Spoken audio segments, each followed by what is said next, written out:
Welcome to the Slop Farm. Enjoy the video. You start by choosing the slide you mean to delete.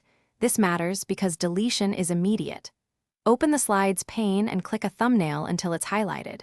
If you need several, hold Shift to pick a range or Control to pick non-adjacent slides.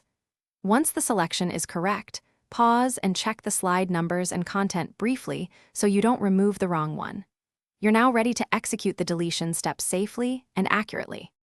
You now perform the deletion using one of 3 reliable methods, depending on your preference. Press Delete or Backspace on the keyboard for the fastest result. Alternatively, right-click the selected slide and pick Delete Slide from the context menu if you prefer mouse actions. If your interface differs, go to the Home tab and choose Delete. Once done, PowerPoint reindexes remaining slides automatically. Make sure the slide you expect you finish by saving so your deletion sticks. Use Ctrl+S or File Save. If that deletion was accidental, don't worry.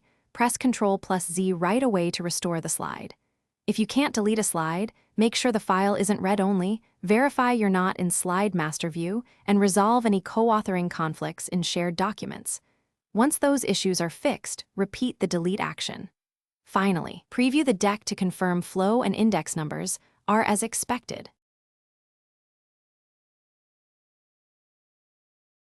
Thanks for watching.